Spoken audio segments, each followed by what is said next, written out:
Welcome to Be in Tune. Join me, your host Darian, and my producer Joab, as we have conversations that deepen our connection with our higher power, ourselves, and the world around us. So, get ready to tune in, turn up that volume, and welcome to the Be in Tune podcast. Hello, everyone. Welcome back to another episode of the Be in Tune podcast. I am so excited for today's episode because the person that we're going to interview, it's going to be good. It's going to be good. I'm already set it up. You're going to hear a lot of laughter. That is going to be a guarantee. You're going to hear a lot of laughter. You may see a lot of back and forth conversation with myself and the guest. Joab, you better get a word in edgewise. Like between me and the guest, like you really got to be like, okay, I have a question. Like I would like to ask a question. We won't be mad. We'll appreciate it. So let me not prolong this. Let me just introduce to you all our next guest, which is Rebecca Becky Rowe.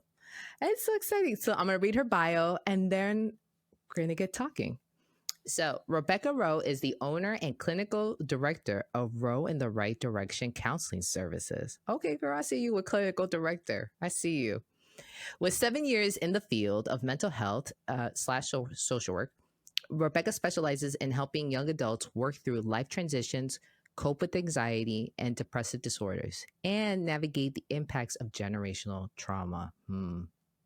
That's good. Rebecca was awarded the Emerging Leader Award by the National Association of Social Workers, the Massachusetts chapter, in 2021. You never told me this. Okay. Wow. Wait for you to hold some things in, or just like withhold some information. Okay, back to her bio. Rebecca holds, I almost said withholds, but Rebecca holds a Master of Social Work and is a licensed independent clinical social worker, yes, in the state of Massachusetts. In her free time, Rebecca enjoys time in nature, adult coloring books, okay, girl, and planning homeless outreach initiatives, yes, because she has that heart. She has a big heart. So without further ado, ladies and gentlemen, let's welcome Rebecca Rowe.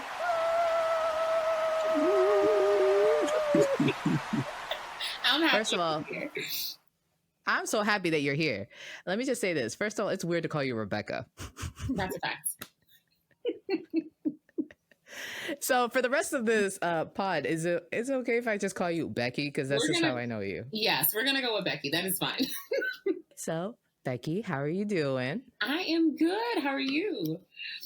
I'm good. I'm just so happy that we're going to have this combo because you and I are doing similar things, right? We both opened up our own mental health therapy practices, right?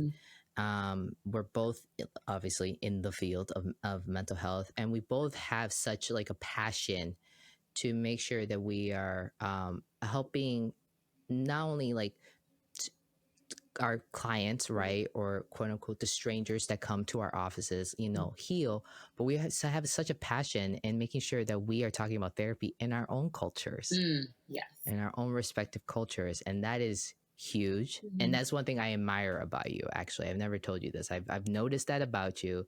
I admire you. Actually, Joab, when I met Becky like in church, I was like, who is this person? And okay, winner, I see you. Because just like just the things that she does, what she says, how she dresses, I was like, all right, well, someone knows that they're loved by God. That's just great. I can't. Darian's gassing me up.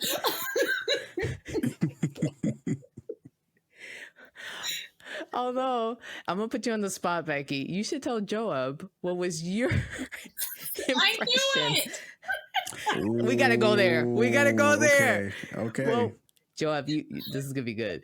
What was your impression of me when you saw me?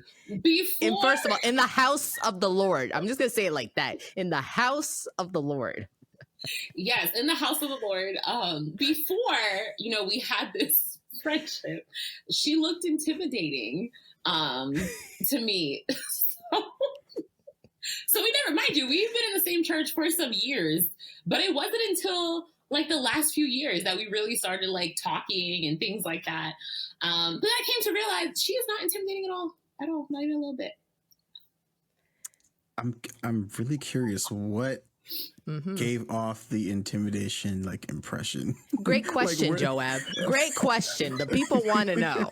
I want to know. She told me I was intimidating. I said, who, what, where, and when? You see, question. I think when you like are serious, and I think I've always seen you in serious, a serious space because we weren't having conversations. So I was like, ooh, okay, she was real serious about whatever she's doing. So it was a little intimidating, but then I realized, yeah, it's not the case. But now I know this. So, here we are. We've moved forward. Did you hear that? She said your serious Latina look was intimidating. I'm staying out of that one. I'm choosing peace for today. Yeah, I'm choosing peace for this one. You all heard it. Joab is a wise man. He's a wise man. Indeed. That cracked me up when you told me that. You're like, I just thought you were intimidating. I was like, what? Yeah. And you see, that's the reason why you can't judge a book by its cover. You have to get to know people. Yep. Because I would have just been there probably until now, never having a conversation, thinking that she's intimidating all this. And definitely not. We have so many similarities, praise God that, I don't even know how we started talking, but thank God for that. You know what? I will validate that though. I will validate that, even though I'm like, I'm offended, like I'm appalled, like or like fake shocked, right? But I will validate that your feelings because my own mother has told me you need to smile. Yeah, when I'm in a situation that I just don't know anybody, or I'm just like the situation's new, you're not gonna get smiley Darian. You're gonna get like. That was the face. Well, when I was a kid, it was like my stranger danger face. It was like stranger danger. Like, who are you? Why are you coming in my space? But I mean, granted, I'm in church, but there are some topics I cannot have a smile on my face. That's real.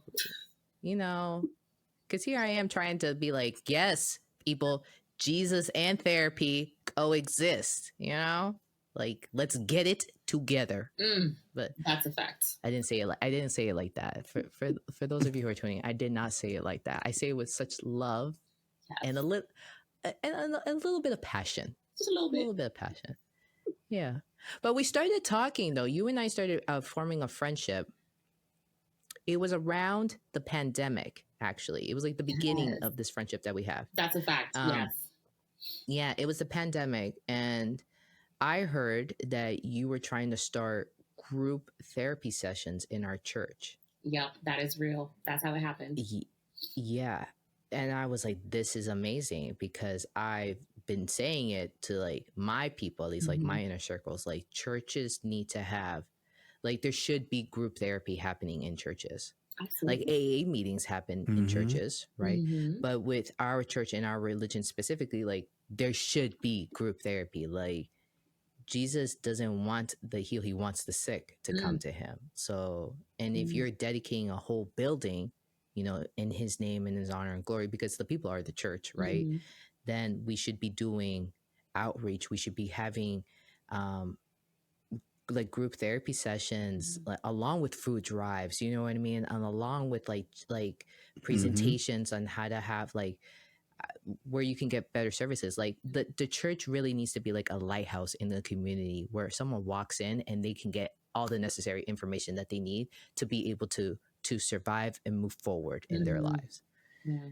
So I heard that you were trying to start that, and then I asked you about it, and I think we were just like at Rumbi's house, and we were just, it's like the ice cream social, which Joab, it was so hot that day that the ice cream was melting. Yeah. I don't know. It was like soupy. I don't know what we had, but we had something. Go ahead, Joab. I'm sorry.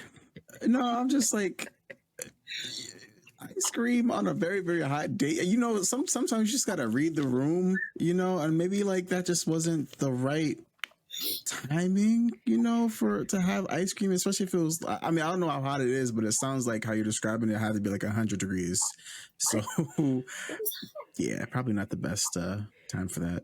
It was hot, and but then also, what happens is when Becky and I start talking, we just talk, and everything else, be damned, in a sense. That's a fact. We were having our own little like, you know, get together aside from what everyone else was doing. But yeah, that's where all the brainstorming began.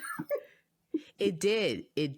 Because I was asking her how's it going? You were expressing some some troubles with trying to get like something like this going, which is understandable because it's like something like this doesn't exist, especially in our church, right? It doesn't exist. It's not part of the church culture.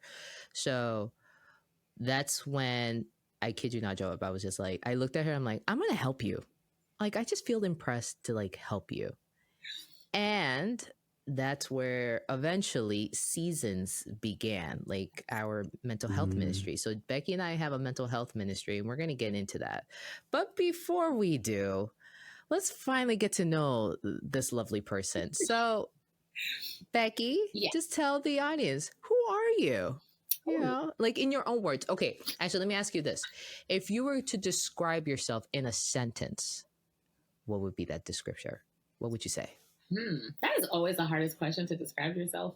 Okay, I was to describe myself in one sentence, I would say that I am, I don't know. I feel like I'm just a lover of people. I don't know if that sounds cliche, but I don't know. And sometimes, you know, at times I'm like, man, why do I care so much? But I think that's a gift from God. So I think just everything that I do or want to do, it's really just from that. Like, I just want to help people to just feel better, live better in any way that is. So in one sentence, I would say I'm a lover of people. I think that's who I am. You are a lover of people, and you do a lot for people.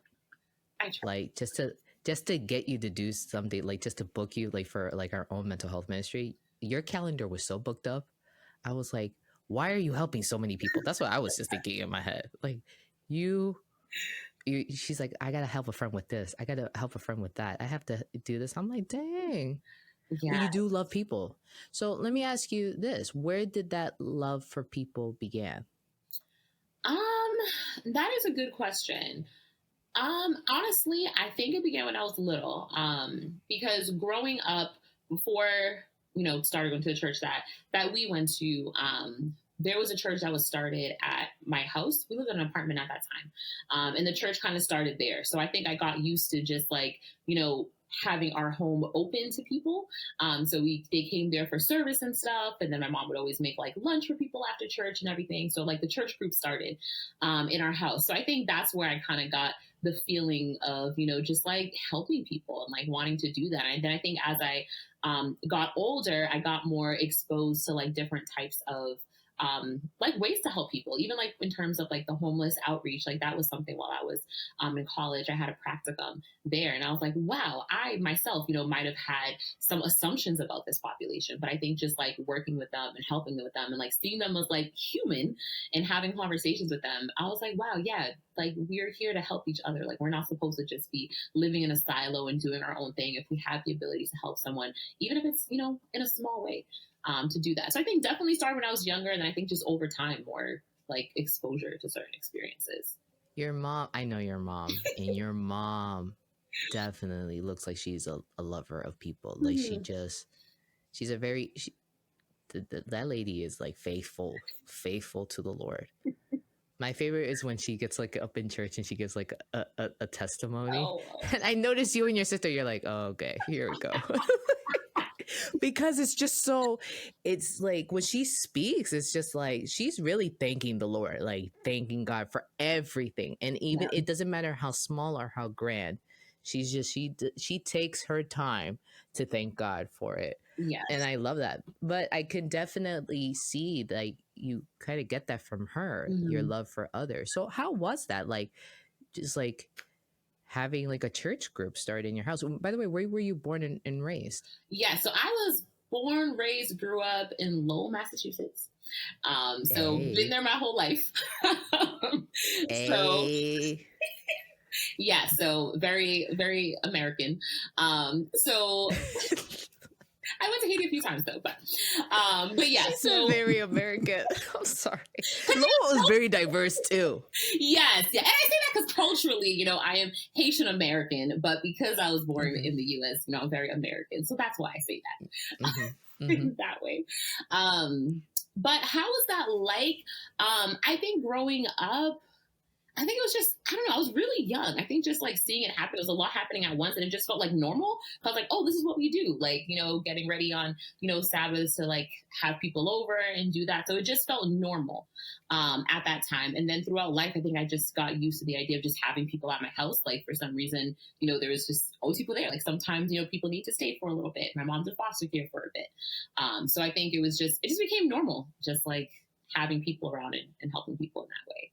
Does she still have people that go over to her house like after church, or has that no, like, not died down at this point? That has stopped. Yeah, that has died down a little bit. I think COVID made that worse. But for a few years it was that way. So yeah, it kind of felt normal. Yeah. Okay. So did you always know that you wanted to be a therapist then? Because for someone being a lover of people, right, you definitely have chosen a profession that, you know, helps people. So did you know from like the jump, like, did you know in high school that you wanted to be a therapist? Like, were you that type of person? You're like, this is what I want to do with my career. I applied to go to this school and, you know, do this program. You see, you would think that, like, knowing me as such a type A person, but no, I did not. I did not know. Even when I applied to college, I applied as a biology major. I was supposed to be, you know, a perfect Haitian child and be a doctor. That's what I went to school for. That's real. That's real. The Caribbean, again, I think I said this in another pod. You got 3 choices. Lawyer, doctor, or engineer. Yes. Joab, you are making the Caribbeans proud. I cannot. Becky and I have chosen to go waywards. We did. Okay, so that was the path I was supposed to go down. But then I think around my sophomore year of college, I was realizing, yeah, this like chemistry thing, it's not it. But I still wanted to like help people. So and then honestly during that time, like it was really hard because my mind was set like that's what I was like supposed to do. So it was hard like shifting my major to something else. And then I chose psychology because I always enjoyed psychology classes since high school. So I was like, okay, I'm going to get my bachelor's in psychology. But honestly, when I graduated with my bachelor's, I did not see myself as being a therapist. I thought like, okay, I'm going to go get my master's in social work. I'm going to be a medical social worker. I was like, I still, you know, want to be in the medical field in some way, I thought.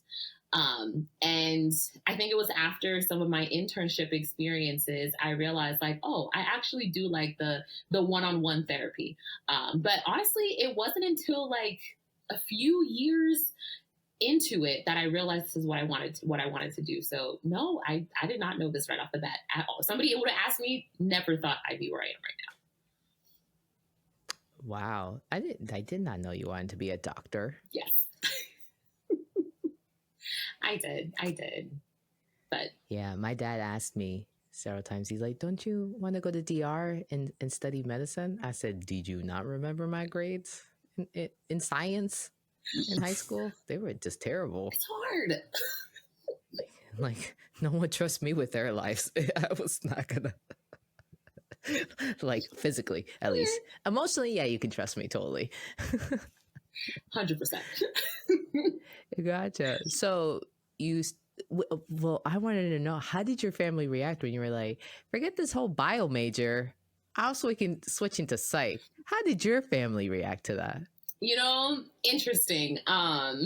It's so funny because even to this day, when I talk to my dad, he's just like, are you going to go to medical school? It's not what we did. That's not what we did. But in terms of how my family react. I think my mom like saw during that time. She didn't react poorly, maybe because just like the predicament I was in during that time. But like I was really stressed because I was just like, I'm supposed to be a doctor. This chemistry is it's not working for me. But she was honestly like, if this is gonna cause you like this much like emotional mental distress, and do something that you feel like would be better. So in that moment, she definitely handled it well. I think low key sometimes she still wanted me to be a doctor, but this is what she got, so she's okay with it. Does she ever talk to you about getting like your PhD? All the time. Everybody does. Yeah, people have that dream for me. I said that's great. That's not a dream I have for myself. And also, you paying for it? Because I'm no thanks. Yes. Until somebody forgives these loans. PhD. And I think, I thought back and forth about the idea of a PhD, but I think for like the type of work that I want to do, it's not really necessary. So I'm just like, I'm not going to rack up more loans. Maybe if I want to do some research at some point. But at this point, I'm pretty content. Did you look at the PsyD program? I didn't. I was looking at a doctor in social work, and they had like a different one that was for social workers also, but I forgot what the other one was called. And they did have some that were more like people in the field based, and one that was more research based. But those loans, that's it's the loans. When I said that Joab is making the Caribbean folks proud, Joab is getting a PhD in bioengineering, biomedical engineering. Oh, wow. So, come on, he's tackling the two, the doctor and the engineering. I applaud you. Your parents must be so proud. So proud. Yeah, no, they definitely are. But you right about them loans. Listen, them loans. Yeah, not to get all political, but Joe Biden, man, I was really. I sent him a DM on Instagram like, listen, I don't do this often, but these loans are loaning. I need to get these loans forgiven. Wait, did you really send the DM? I absolutely did. Absolutely. Yeah, of course. Yeah, I was down bad. I needed loan forgiveness. I was down bad. I hear you. PhD is not cheap. Oh man, did he respond? No. Can you imagine that the president of the United States responded to the DM? Right. Or at least just take a mental note and just put me on the list. Bump me up on the list or something. He probably was just like, he's like, another DM about getting forgiveness. Yeah. Okay. So your mom was supportive in a sense of like, okay, all right, switch it. We'll see. And then she's thinking, we'll see how this is going to go. Right. I'm pretty sure she still holds the dream that you will still be a doctor. You could just be a doctor of the mind. That's what my dad asked me. He's like, don't you want to be the doctor of the mind? I said, no, I do not. I do not want to. Yeah. I was like, I enjoy what I do. I put in my time. I think we're good. So then tell me how was like break it down to folks. Like, what was the steps for you to, because you got your master's in social work and you have your license in social work. Like, you're a licensed independent social worker. Clinical social worker. So clinical social worker. Girl, you're on the other side. I'm on the mental health clinical side. So, I know. We rivals. No, I'm just kidding. We're not rivals. We're allies. It's hard out here in these streets. We need all the help we can get. Yes, 100%. 100%. But please break it down to people. Like, what was like that step to like become, to get that license? Yeah, no. So, okay. So in terms of licensure, so got my bachelor's in psychology, then went to get my master's in social work. But, and I think that the thing that I loved about it too is like, you didn't really necessarily have to have like a psychology or social work bachelor's degree. So I did that. It was a 2-year program, but took me 3 years because I started at Andrews and then had transferred to Massachusetts. So I did that. If you get your bachelor's in social work, you do like an advanced standard one.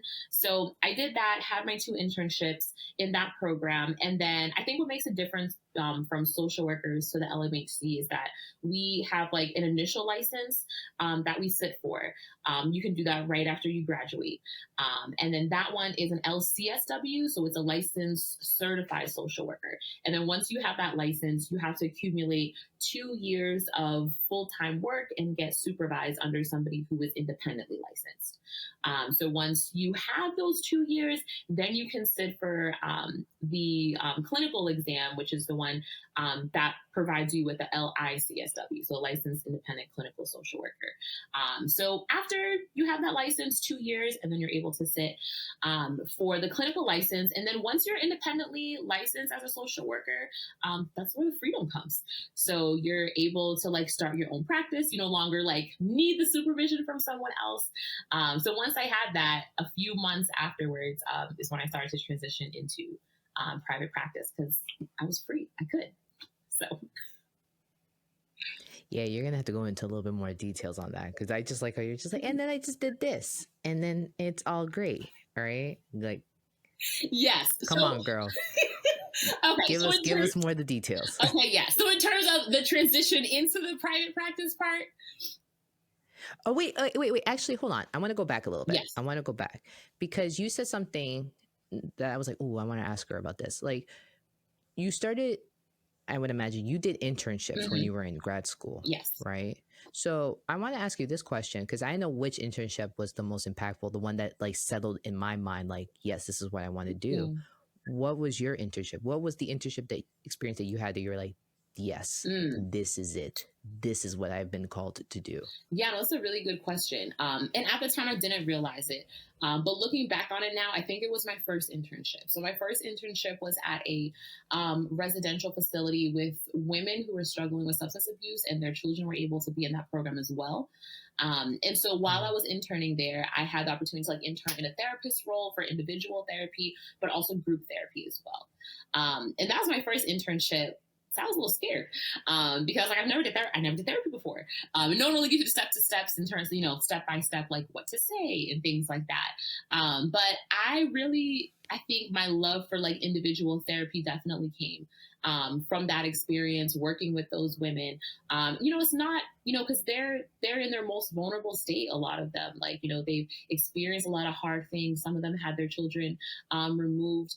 And I think that really also like helped me to, I think, grow that love for like just understanding generational trauma, but also how a lot of things we've experienced in life can like impact how we're showing up today. So I think that was definitely an experience that helped me to get into the individual therapy aspect. My second internship, I thought was going to be the one that I loved the most, which I definitely did like it. It was medical social work. And I was working with a social worker in palliative care, and then also just one that was in the ICU and on the med surg floors. And that was hard. That was like really hard work because we were doing family meetings, for people getting off of life support, for people needing hospice and things like that. So that was heavy. It was definitely heavy. It was rewarding, but I think I realized at that moment, I felt it too deeply. I was like, I can't do this day in and day out. But props for those who do it because there's a need for it. But I thought that's where I was going to see myself. But I realized I personally, I can't do that because I would take it all home when it comes to that. But I think both of those were like impactful in their own way for me. Yeah. And what were you, that's a lot. Like your first year internship, that's a serious internship right there. Yeah. Such serious cases. Like, and you said like, okay, this is where my love for individual therapy developed. Yeah. How were you also taking care of yourself at that time? Because I mean, I've been through it, right? Like I know you were also going to your classes as well as doing this quote unquote free job because all internships in our fields, for some reason, at least, some get stipends, which is great. And I love that. But majority of the time is like that free labor, right?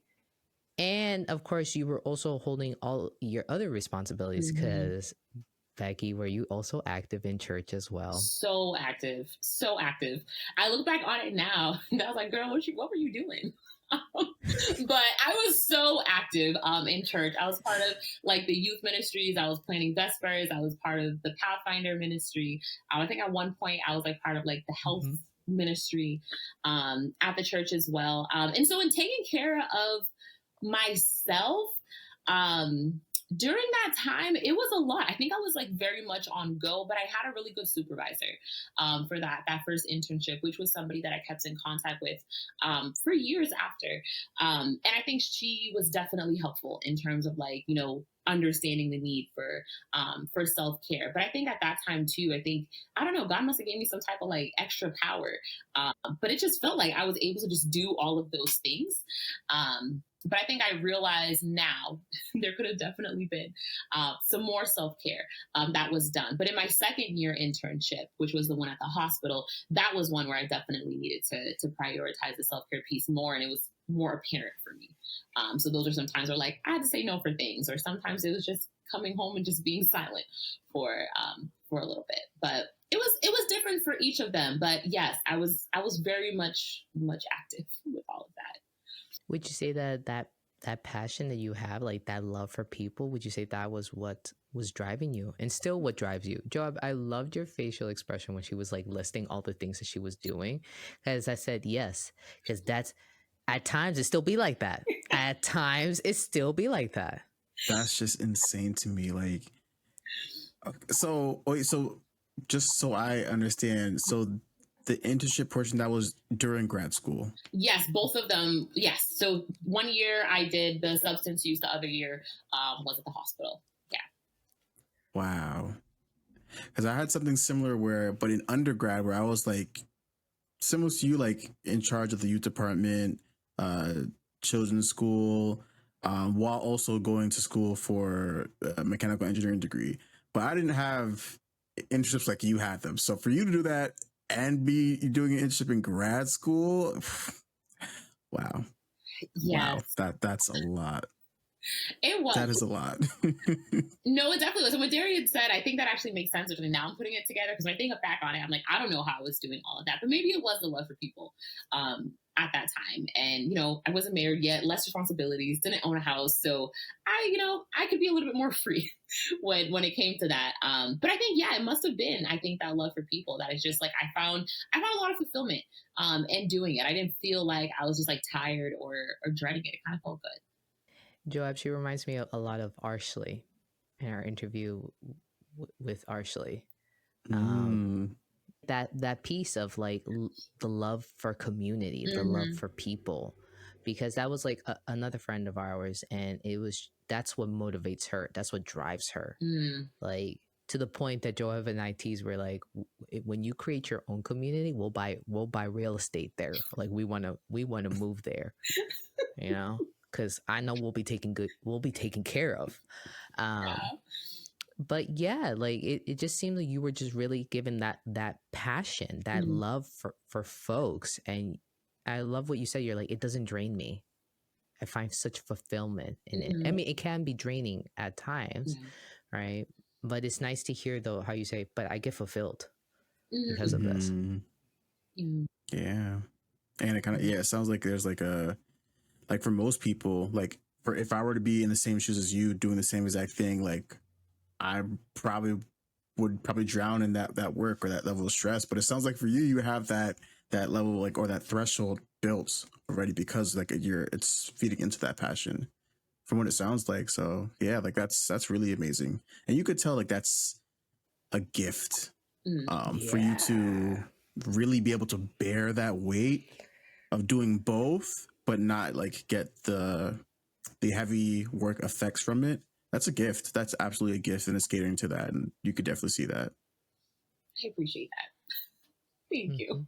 Are you just discovering something new about yourself? I am. You must have like saw the wheels spin in my head. I never like thought of that as a gift before. I think he's like always, these gifts of like, oh, this person can sing, they can, do music, that you're good at this, good at that. But I never thought like just like being able to like hold that space as a gift. I'm definitely like taking that in. You do know that our job titles is that of shepherding. Yes. Right. So like, and that's what a pastor is. Yeah. Right, like definitely he's a shepherd of like a church. He or she, I'm so sorry, he or she, right, depends who, right, is the shepherd of the flock. And like you and I, like being as therapists, especially you with your love for people, because I think you love people a little bit more than I will put myself out there than I do at times, right? But it's just because I fall a lot more in like the justice of everything, right? Yeah, you're just a natural shepherd. Like that is a gift. And I think that that's a gift that in church that's talked about. Like, are you kind of like the evangelist? Are you the shepherd? Are you a teacher and all that? So yeah, it makes sense. Yes, girl, this is a gift. Your love and passion for folks is a gift. And it sounds like it was also a learned behavior too, because what you said, your mother was just opening the door to her house for anyone to come in and to get to know Jesus, right? And to also get a nice hot plate of food too. Yeah, absolutely. No, most definitely. And thinking about it now, and I was like, yeah, because this work is not something that's like easy emotionally. But I think, yeah, when you're like in your gift, it doesn't feel that heavy. No, it doesn't. Yeah. Okay. I wanted to ask you about that. So yes, similar to me, it was my first year internship that I was just like, oh, okay, I like this. But we're a little bit different because I like groups and you love the individual. Yes. That is definitely true. And I think it's interesting because there are aspects of groups that I do enjoy, but I think I just like to like dig deeper, like individually. And it's hard. Like you can definitely like do that in groups, but I realize it's a little bit harder. But then you can like impact more people also, because pros and cons definitely.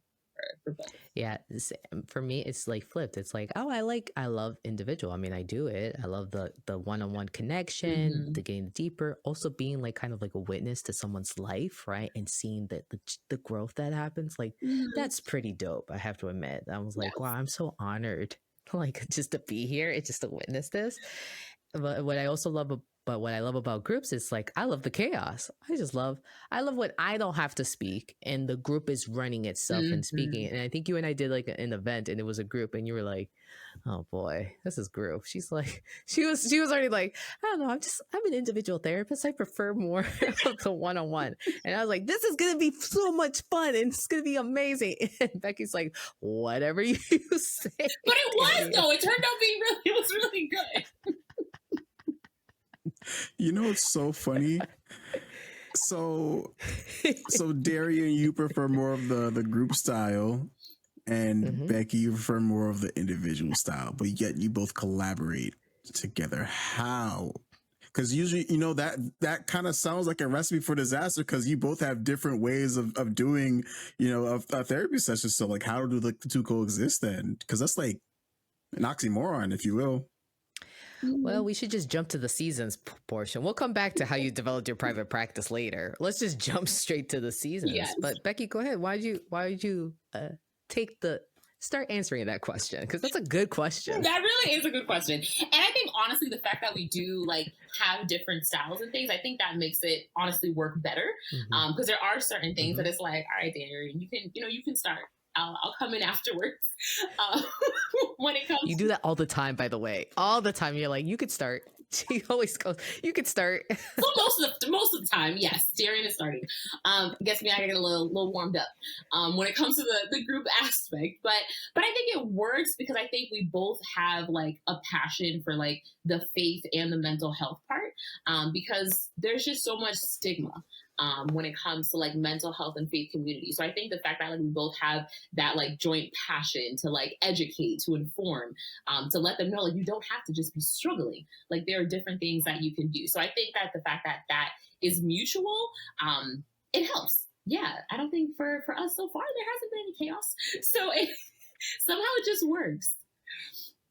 It really does. Like, granted, like, we haven't done many events together, but the times that we have like been asked to speak, right, or run an activity,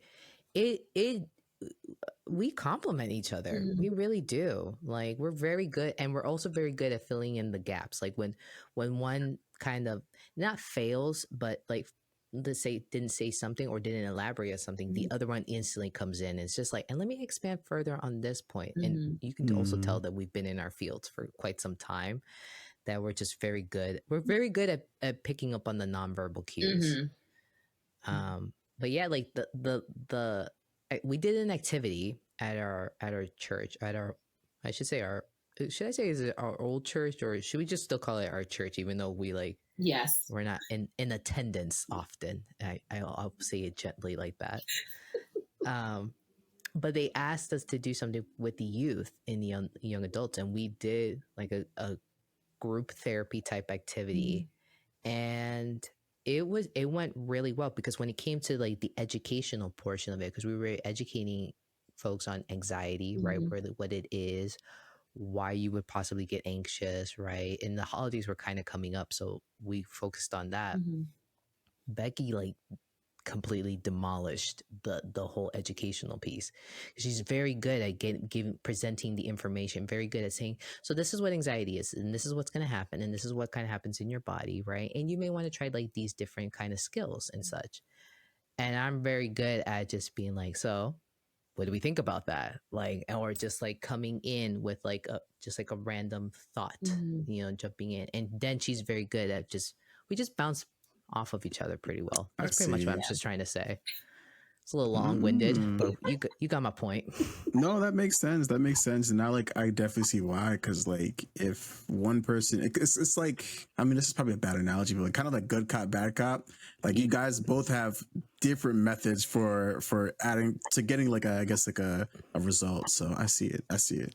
And since Becky thought I was intimidating, I guess I would be the bad cop in this analogy. And that would make more sense, because she's given the I guess the more subtle kind of like approach to like how you would process your information. You'd be like, okay, so what do you think about that, huh? I can see it. No, it really is, because especially with like her love for people, she'd be like, well, like, let's just see. You never know. They may have a different perspective. Like, you just never, or maybe what we think is not what happened. Like, that's what I think is going through your mind, my friend. Yes. And you are I would be like, just tell me where you bury the body. Just tell me. Let's explore this a little bit more together. Let's see what comes up. Yeah, so we genuinely, I think we work well together. We complement each other. Absolutely valid, 100% agree. Yeah.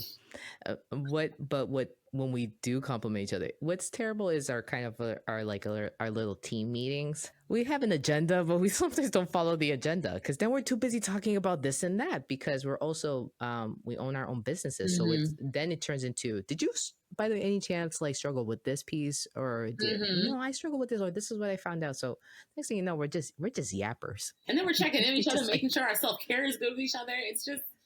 It's a check-in. And then we remember, these were things we had to go. Well, we get there eventually, but we got to check in. We got to make sure we're good. That's true. Joe, but then we turn into such therapists with one another. So I heard you say that you were having a hard day. That's a fact. But that's a good thing. That's a good thing, though, because you need that. It's like, I guess if you guys are kind of like accountability partners to yourselves in the therapy realm. So I think that's important. Yes, it is, but it's not that great when you're trying to like do a meeting in an hour, and the next thing you know, your meeting's going to 2 hours because we just had to talk about our feelings. That's a fact. We leave space for that. We just got to know that if we're going to meet for an hour, it's going to be like 2.5. We just have to plan accordingly. Dang. Okay. Joe, why'd you have to make that face though? What? Because how do you schedule a 1 hour meeting and just prepare for 2.5 hours? That's drastic. That's a drastic difference. This is why we never meet during the work week. We never meet. Like when we would try to have our meetings, it could never be during the work week at all. Always on a Saturday afternoon. It's like, what else are we doing? So we just keep on going. No, but that was a good question. So let's actually kind of like go into those seasons, right? And then of course I want to go back to how you started how did you open up your own practice? Because I think you talking about that too will be very inspiring for others, right? Folks who may be in a similar boat, right? But for now, let's kind of talk about seasons. So do you want to break down what Seasons is? Seasons is a little bit not in season. We took a little hiatus, but we'll be back. But I think kind of like what we were talking about before when it comes to like what really made us start Seasons is just like to kind of bridge that gap, because we realize there's not enough of like mental health being spoken about in the church. And just because we're in the church does not mean we're not experiencing these mental health things. So I know like for at least for like the season that we were in, that we were really working on like education. And I think we were really focusing on like the young adult aspect as well, because they're going through a lot of life transitions. We're really just like educating them like on what these different diagnoses look like. What are some like things that you can do in the moment to help you kind of cope with some of those things. But I think just really letting them know that like both of these things can exist. Like Darian's shirt, I love it. Jesus in therapy. But sometimes we feel like they have to be different, or if we feel like, oh, this person, you know, is struggling with their mental health, they're depressed, that means they don't have enough faith or they're not praying enough. And that's not true. Just because we are Christians doesn't mean we're not going to experience some of the same things. And I think our faith can be used as a coping mechanism, but doesn't mean that we can't still go to therapy. We can't, you know, learn about ways to fix ourselves, or not even fix, but to work on healing ourselves. Because I think same way when you have a medical condition, we're still going to go to a doctor. This is just kind of like your checkup for your mental health. So we just want to, you know, start to normalize that in the faith communities.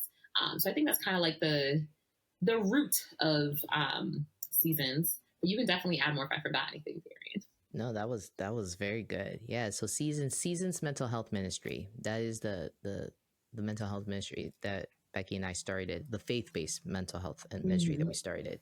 And it's exactly everything that she said, which is true. Like, you know, if you're feeling, and this is what we would say to our church folks, like if you're feeling such physical pain, you don't hesitate to go to a doctor, or you don't hesitate to go to a holistic doctor, right?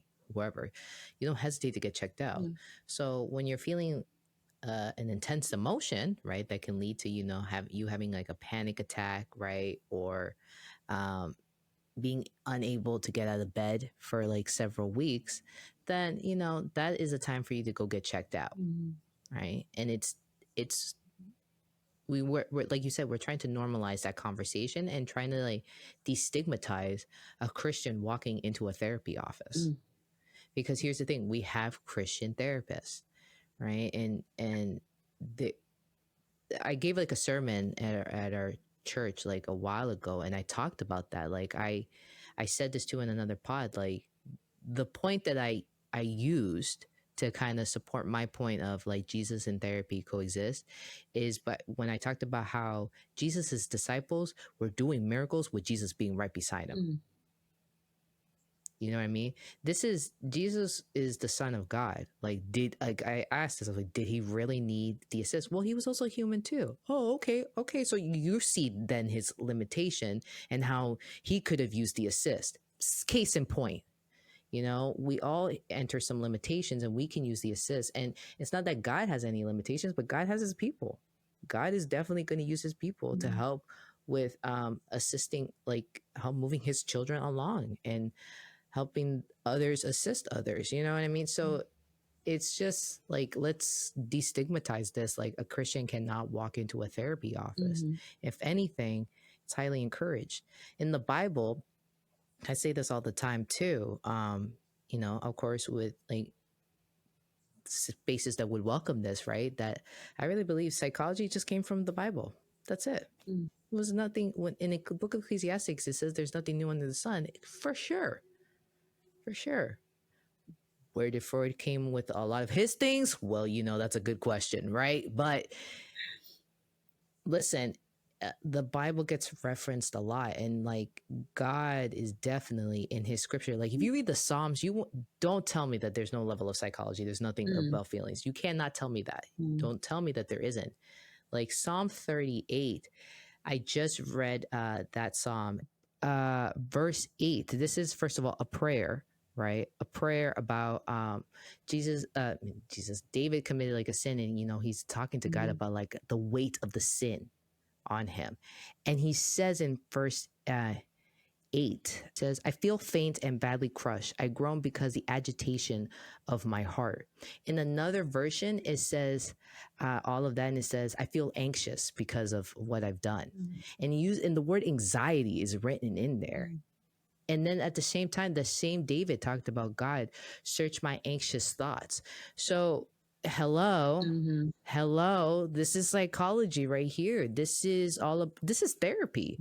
So you can't tell me that Jesus and therapy can coexist, because Jesus is therapy, and Jesus has his people to use to help others come closer to him. I mean, am I making sense, or am I just rambling? You're absolutely making sense. So just how Becky shed light on what Seasons is, you heard her tone, you heard her cadence and everything, and then you hear me coming in with the passion of just hey, come on, we should just in tandem. It really does, So yeah, the Seasons got created months after I think you and I had that chat when we finally connected over melted ice cream about doing groups in church, right? And we were just well, why don't we just, I think sometime later we're why don't we just do a ministry, and why don't we go around talking about this, right? Talking about the importance of mental health, especially in the church, and how the church can be actually a place of healing for folks, right? And if churches want to do something about it, then great, they can, and we'll be there to assist. Absolutely. Yeah, so that's Seasons. All right, so now let's jump back.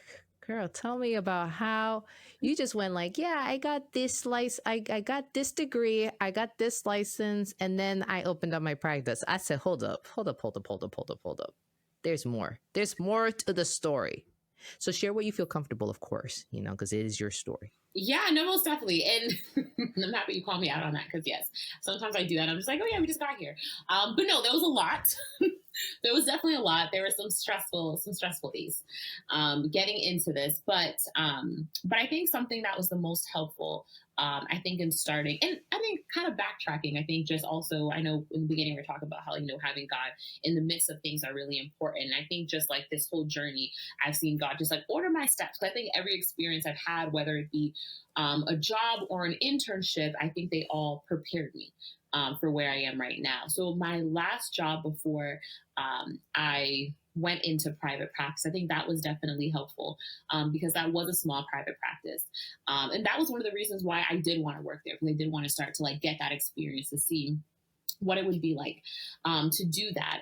So it definitely helped, but the road wasn't easy. So once I decided to leave there, I did have to, and one thing I realized is that, they don't tell us the business side of things when we get these degrees. So I think that was probably the hardest part, is understanding all of those business things, because yes, therapy, I got you 100%. Business stuff, not my forte at all. And that's where enter my husband was very helpful when it came to that aspect, because I think just him and his history and working in the corporate side of T-Mobile and things like that was super helpful. And I was wow, God definitely knew that I would need this brain to help with my gift to do that. So that was definitely very helpful in terms of starting the LLC. That was one of the first things that I did. And then just when it comes to actually starting the practice, it is kind of the question always, are you going to do private pay or are you going to do insurance? And private pay usually is sometimes can be an easier option in terms of starting to get people right away. But I think for me, I did really want to do insurance. But I think in terms of therapy, my big thing was the accessibility of it. So I just really wanted it to be accessible because there are not enough therapists of color. So I think that was something for me that I was yeah, I definitely got to go down this route, even though it always seems so stressful doing the insurance route and getting credentialed with them.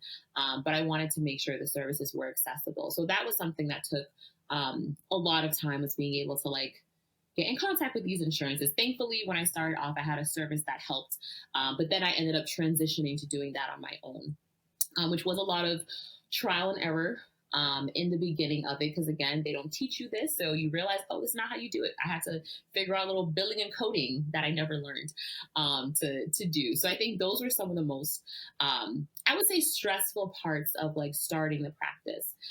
But honestly, once those things were set and like clients were starting to come in, I think that's where like that passion came back in, and I was like, okay, all of this was worth it. All of this like stress to get the business up and running, to make sure everything was good, like tax wise and all of that. But it was worth it to be able to see like the clients and the work that is being done. And I wouldn't have changed it when I think about it. Like when I think about it now, I'm like, yeah, there's some stressful parts, but I think it all helped. I think it was all made to like shape and mold me to get to this point now with the business. You talked about like the realness of it. Like they don't teach us anything in school about us to like open up our practice. I think you have to like do a training for it, if anything, if you really don't know. Yeah, there's not one entrepreneurial type class taught at all in our fields. So which that's like, I think that's like sad, right? Like they should have that. Just like how they should always have like all not a biology class, but like a medical type class too, for us, those of us who ever choose to go down that route. Just so we can also have like more knowledge about like the brain, right? And like the connection with like the brain and heart and like what's happening. Like for example, like trauma. Oh my gosh, breaking that down on a biological level, like the nervous system. Come on now. That should be like we should have like all it should be in our training, trauma 101.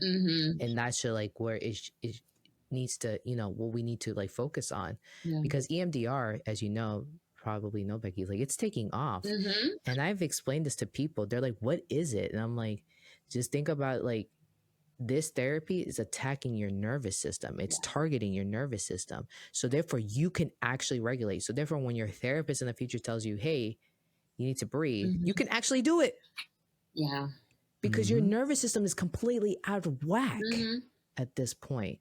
So, but not to go so much into it. I kind of like want to do a little training though, because I'm like really want to know more about it. I do too. We should. Yes, we'll talk about that. Let's do it together. Wait, about EMDR specifically, or just like I would like to just do like a nice like overview training of it, because it's you have to get certified and there's like different levels to it. Like it's intense. But it's so funny that you say that too. I was watching All American, and they actually brought it up on one of the episodes, and I'm like, yes, because Layla, yes, I know which episode because I watched that season. Yeah, I was like, what? That's interesting. But I never knew that was a thing, but I could see why it is so popular, and because it's so effective too. So yeah. We actually talked about this like in one of our pods. Like I mentioned it. I brought it in as like various types of therapies that a person can engage in. And I've had clients that, or potential clients, I should say, that have called and I'd be like, hey, have you ever thought of this type of therapy? Like, not that I don't want to work with you, but listen, we just want to make sure you get the most effective treatment. Absolutely. Yeah. Because you've suffered enough. Yeah. And that's important though. Because I think it's hard too, because a lot of times, at least for like social work programs, like those are not things like that you take classes on to like specialize or things like that. But it is important because I think in kind of just my tenure as a therapist, I realized, not everybody is the right client for you. And I think we do have to be real with clients about that, because like, yes, I could just say, yeah, I'll come and I'll see you and, bill you and all these things. But like, is that what's best for you? And I think I appreciate that when it comes to just like having a private practice, because sometimes in community mental health, therapists are just kind of given whichever client and figure it out, even if you're not the best fit for them. So I think I appreciate having that freedom and realizing, okay, I can let you know, like, I might not be the best fit for you because of X, Y, and Z, but this might be best for you. Or realizing, yeah, I can definitely help you with some of these things because I know, what I specialize in, but also realizing I'm not a therapist for everyone. So, yeah. Yeah. And that's huge. It's a huge thing to say, but it's so needed for us to say, like, if you can be a therapist that can actually says, no, I am actually not the one that can help you.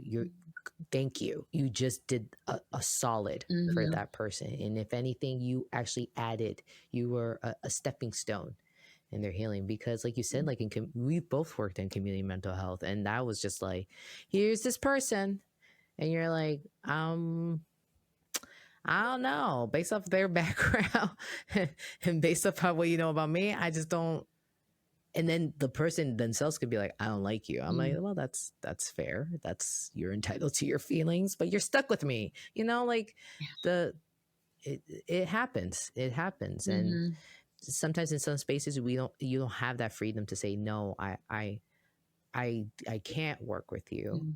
And you know, and it's unfortunate it happens, but it's nice, I think, like you said, like being in an individual practice, right, having your own practice for you to be the one to say yay or nay to whoever comes your way. And it's not just because you're just want to, like you said, you're like, no, I just want to make sure you're getting the most effective treatment here. That's absolutely important. Okay, so I got like 2 big questions for you, because I'm looking at the time, so I was like, okay, I got to ask these questions. All right, tell me, how has your journey been? Let's go with the biggest one. How has your journey been? And I'm going to be real specific with this one. Okay. As a Black female therapist. Okay, good question. So how has my journey been as a Black female therapist? I'm thinking. But it's been interesting, I would say. And interesting, I think, in a positive, but also a sad way, as well. I think positive in terms of like, I do get a lot of clients of color, that, you know, that are reaching out to me and, you know, wanting to work together. But I think what I mentioned in the sad way is that they've had a lot of negative experiences. Because I think just in the world that we live in, there's not enough providers, whether it's mental health, medical, that like for people of color that look like us. And a lot of times, like the providers that we have, they're making assumptions because there's certain things they don't understand, certain cultural things, or just, you know, little nuances, you know, that go with our ways of life. So I think that was something where I've had a lot of clients that they were just like, they feel so comfortable, in being able to like share certain things. And even some clients where certain diagnoses they didn't get because their providers were putting it as something else based on just like their culture or their race or their life experiences. So I love the fact that I can hold that space, and that I understand some of those things, and just that like you can build rapport with certain clients. Like I had a session a few weeks back, and one of me and my clients were talking about our hair. We're like, yes, girl, like this hairstyle, like yes, definitely understand, because hair is a huge part, I think, for everyone. But I think a lot of times too, just as Black women, it hits different. You know, a lot of our confidence is connected to our hair, and things like that in terms of like our physical appearance. So I think that was also huge, and just realizing like, yeah, that is needed. And there are certain things that, you know, certain clients can mention. It's like they don't have to get into all the nitty-gritty. Like I understand some of those things. So I think it's like humbling, and I'm so grateful to be able to hold that space, but also sad at the same time, because like there are so many people who are having negative experiences with therapy, or might never want to go back to therapy because of the way that they were treated, by certain providers who, you know, weren't really culturally competent. I think that's a word that we like to throw around a lot in terms of like, oh, cultural competency and all this stuff. But I think sometimes it's also the cultural humility. Like you can't just think you know everything about a culture. Like even for myself as a person of color, but somebody else might be coming, you know, I'm Haitian American. Somebody might come to me who is Dominican. Like I've had Dominican clients, or like from another Caribbean country, or Black American. I don't know your full experience. Like there are things that I'm going to learn from you, and I have to be open to that so I can understand like you in your environment and how these things are impacting you. So I think that's something, that I realize there's not enough of, but realizing at least in this little portion of the world, that I have, I'm like super grateful that like these clients have found me, and that we've been able to like build rapport and work on those things, because I've just seen just how, you know, because some clients have been with me for like 2 years, going on 3 years now, just seeing from when they started compared to now. And it's just like, sometimes, you know, I be tearing up a little bit. I can't let them see it. I'd be like, you know, a little thug tear. But it's just like amazing to see like, wow, when you just have a safe space, like there's so much healing that can be done there.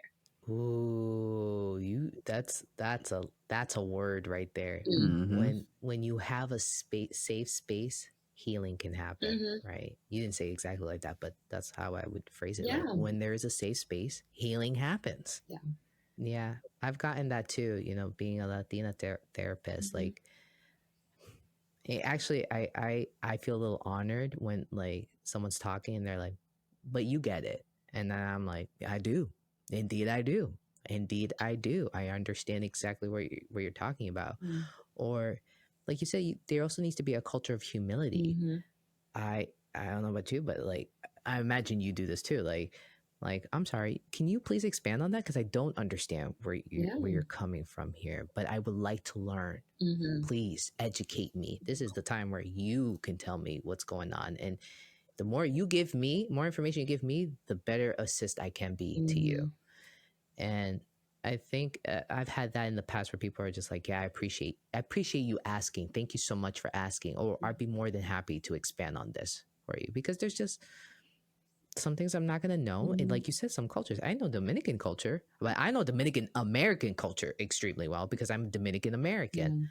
Do I know Dominican culture like, you still on the island? Not I do, but I don't know it fully. So you're going to have to expand on that. The same with Haitians as well, right? On the other side, right? Like, yes, please let me know. Or I like to do this. I'm like, well, in my culture, this happens. Is that what this means? And they're like, yes. I'm like, oh, okay. Then I totally get it. I get it. Yeah. We just call it this, So it is sad though, because there aren't that many of us out there. So Becky, do you find that this just drives you more? Like, do you find like this pushes you a bit more to do the work, but not just to do the work, but to do the work well, to do the work extremely well, and to be impactful? It honestly does. It honestly does.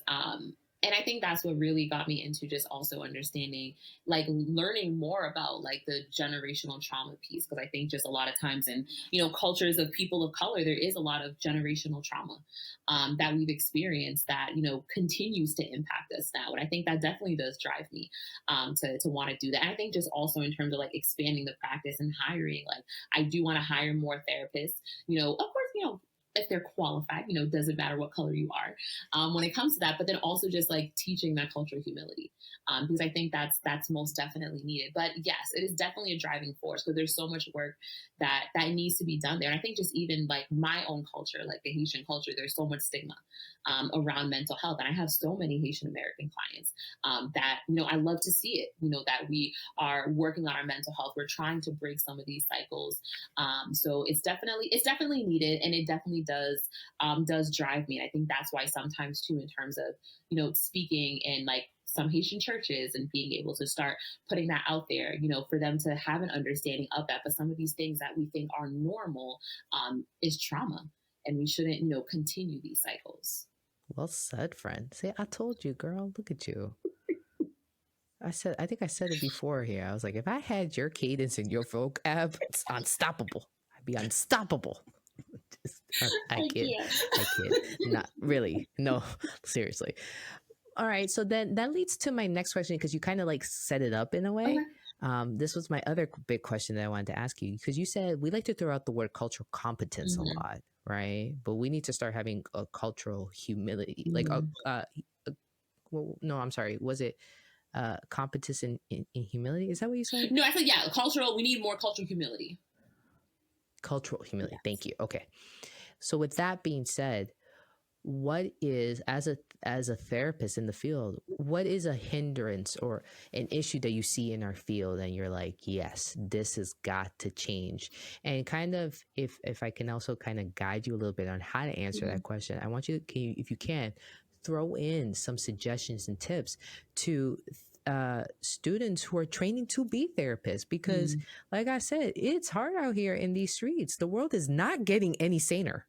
It's doing the opposite. So we need more people who are called to, granted, right, to be in the field and to help us do this work. So if you can please tell us, like, what is something that you see, you're like, this is a big problem. This is a problem. We should address this. And then here's my advice or suggestion? I think there are probably a few, but as we were talking, I think one of the big ones that came to mind for me, honestly, is diagnosing. Um, and I think that's something that can be a huge hindrance because I think where some people know, but just like how certain people are diagnosed, like there's a disproportionate amount of people of color who are diagnosed with schizophrenia who might show up with the same symptoms, but their white counterparts might be diagnosed with something like bipolar. So a lot of times, people of color are being diagnosed with more serious mental illness, and I think that also like you're continuing that stigma of feeling like they're violent, or certain things like that. But I think that's where it ties in terms of understanding like the trauma. Like there's a lot of trauma that like communities of color experience, which are going to manifest in like things you're struggling with mentally. So I think like if I did not have to diagnose, if it wasn't for insurance, I wouldn't put a label on people for certain things, because I personally do believe that a lot of these mental things that we're going through is rooted in trauma. There are a lot of things like, and for me, I try as much as possible, to understand the person in their environment. It's like, okay, you're telling me, all of these diagnoses, but like, what are some things that probably led to you to get here? And I think that's something that I take into consideration. I'm not just going to automatically just like slap this diagnosis on you, this serious mental illness, and not realizing that, but your life circumstances definitely contributed to this. So I think that's something too, is like understanding the person, the environment. Don't just like, yes, the DSM, we have to use it. But I think like see the person as well, like see them, see what they've been through, like understand their life experiences, their childhood, their traumas. I think all that is important in seeing the whole person, not just like seeing them one time, be like, okay, this is your diagnosis, which yes, we have to do that for billing purposes, but like really understanding the full picture. Love that. Absolutely. Absolutely. I think I was just having a conversation with someone about that. They were telling me about their experience, their psychiatric journey. And I actually threw it in there and I was like, have you ever considered that your environment could be a contributing factor to why you're quote unquote quote unquote not getting better, like number one, not getting better, and two, why you keep like getting all these various different diagnoses. And they're like, what do you mean? I'm like, well, your environment is where you grew up, like how you grew up, right? Where you're currently living, like your environment is extremely impactful. It dictates how you're going to go about your life. So if you're in chaos, then of course you're probably going to get like what would be considered an extreme diagnosis. And then of course, if you are a person of color and you present in a certain way, or you raise your voice in a certain tone, or a certain volume, and then you have a certain tone, then of course, that's going to be all like, oh, well, look at that they meet that criteria of violence. And it's like, no, not in that moment. And that's one of my qualms too, because a lot of people get their diagnoses when they're in their midst of their like an episode. And when I say an episode, I mean like the moment that the stuff hit the fan. So I've had clients in the past, they're like, I've gotten misdiagnosed. Like I went to the hospital one night and they gave me this diagnosis and this followed me, but it's not this. Of course not. Not, because this is why you need to see someone for an extended period of time to really give them the like a proper diagnosis. Because in that moment, like when they go to the hospital, I mean, that's the height of their crisis moment. Like what? Like, yeah. So that's one thing that I've noticed, and I'm like, what can we do? Well, that would require that we have to change the entire system. And I have no idea how we're going to go about doing that. Yes. So that's where it's just hard, because like there's some things that are out of our control. But I think knowing like, yes, we still have to diagnose. But I think just like taking time when it comes to diagnosis, or giving, sometimes the I don't want to say the least harmful diagnosis, but I can't find a better word for that. But like waiting until you've done enough like evaluation to like fully understand and be like, okay, this is actually what's going on here. Because like I've had clients that have been like misdiagnosed with like just anxiety and depression, and they've like been struggling for years, and then we come to realize like that was masking a lot of ADHD, and then they're able to get diagnosed, be properly medicated, and it's like this weight lifted off of them. and realizing like, wow, why didn't anybody like see this before or look at this before? And a lot of times like women are misdiagnosed, women of color are misdiagnosed, or undiagnosed when it comes to that aspect. So I think it's also just like taking the time to like understand and really kind of understand people's stories and their circumstances. But a lot of times we do have to like read in between the lines, you know, for certain things. But I think just not being scared to ask questions, to be able to understand. I think sometimes, or I won't put on all therapists, but I know for me, when I first started, I was straight out of grad school. I felt like I had to know everything. But come to realize like there's a lot of learning that happens in session, and that's okay. Because I think, as you mentioned too, that helps us to know how to better support you. If we are asking questions and understanding your life circumstances. So I think, yes, we can't, you know, fully flip the table on the DSM and diagnosing, but at least in our sessions, we could be more intentional of like how we're showing up for them and the questions that we're asking and getting to know their story more. And then going back to like folks who are Christian and are hesitating to step into a therapy office, like you're hearing it here from a Christian therapist, like she's already saying like get to know a person, see like, and that's important. That is so needed. I remember in grad school, my professor asked, "Are you guys going to read the chart before you meet the person, or are you going to meet the person and then read the chart?" And like that turned into a discussion. It's like, what do you want to do? Do you want to be prepared? And she's like, you can do it either way. But she's like, but just remember, you have a person that you're working with. Just remember that they are a person.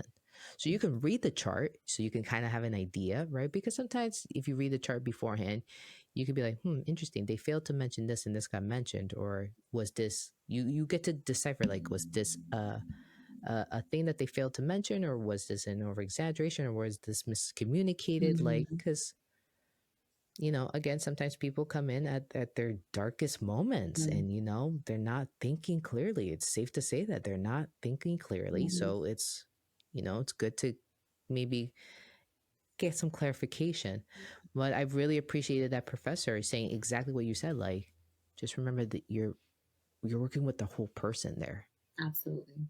Yeah. Most definitely. You know, you got to care. So.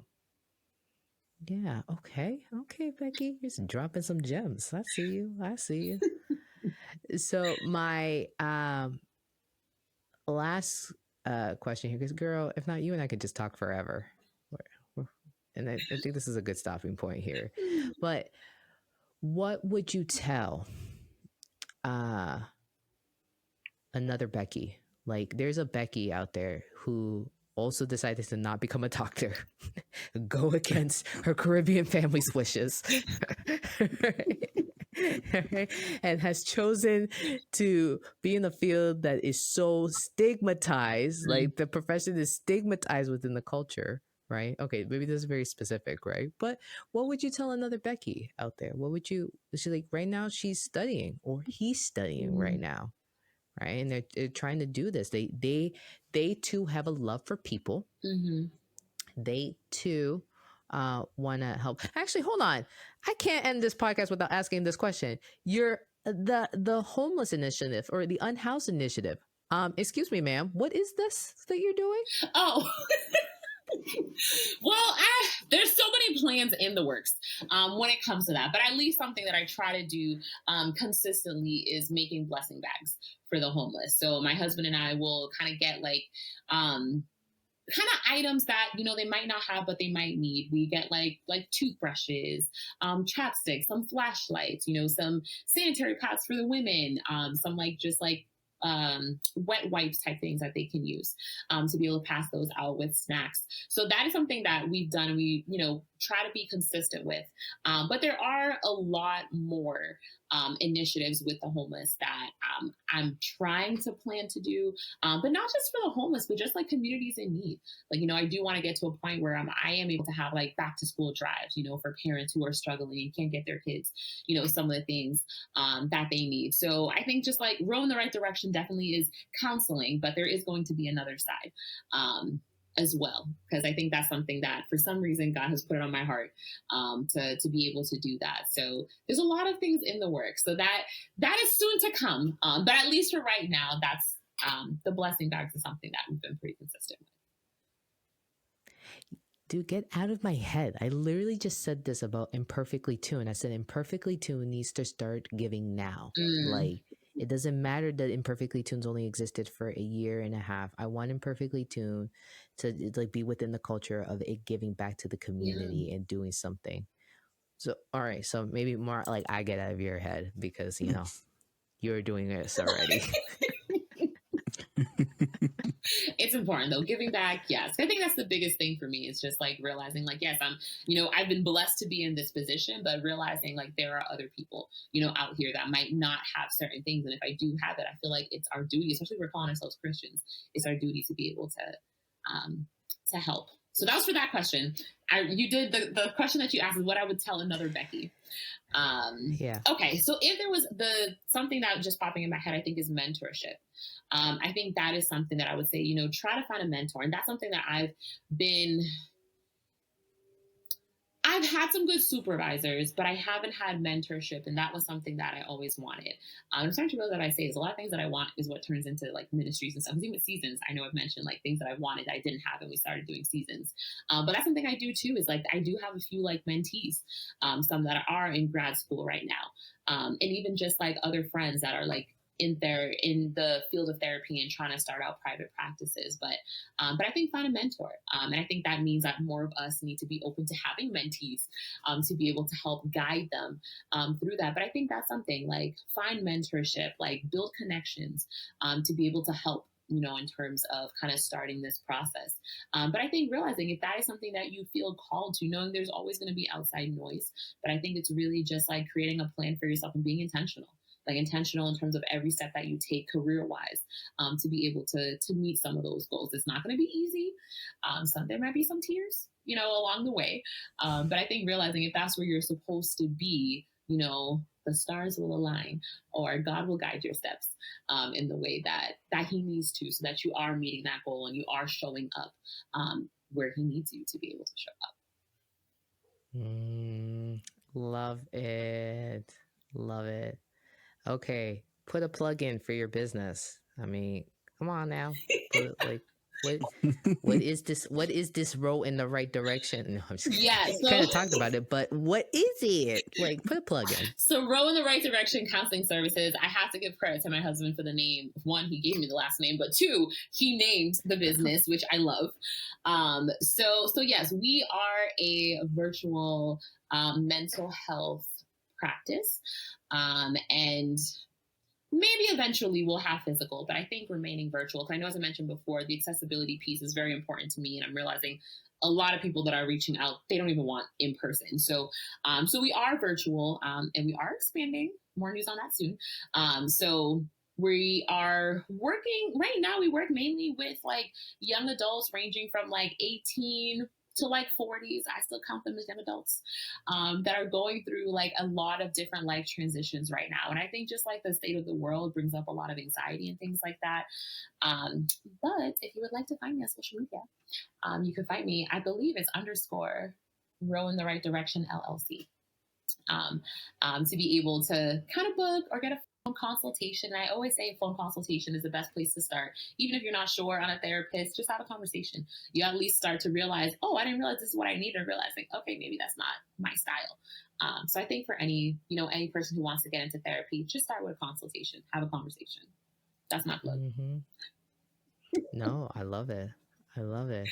Becky, we're going to have you back on again, because we only just scratched the surface of this, because you really highlighted, you just gave like a general, like a nice overview of like a private practice, mm-hmm. right? But I think you and we need to have another conversation more, and let's get deeper too with Jesus in therapy, but also like the practicalities of doing therapy, like mm-hmm. like kind of giving a little bit more advice to our fellow therapists, right? And mm-hmm. those who are getting ready to come into the field of like, hey, this is welcome, but this is not easy work, mm-hmm. and you need to already have an established like routine, mm-hmm. like self-care routine set up for yourself, because mm-hmm. that's the advice I would give to someone. I'd be like, you said mentorship, which is so good and so important. Mm-hmm.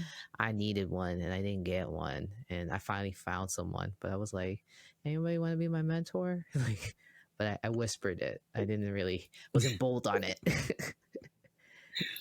But also, like, I think we can talk more deeper to another time about like how are we taking care of ourselves, those of us who are holding space. That's important. But for now, we will stop here because we got a lot of good gems from you. So thank you for coming.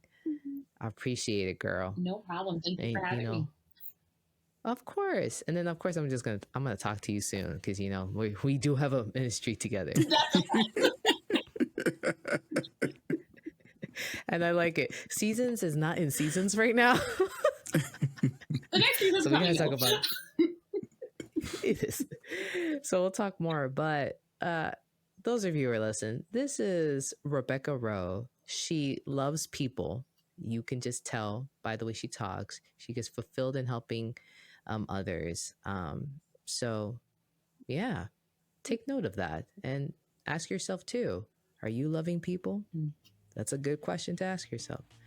So for those of you in the state of Massachusetts, if you're looking for a therapist and you want to stick with virtual, here you go.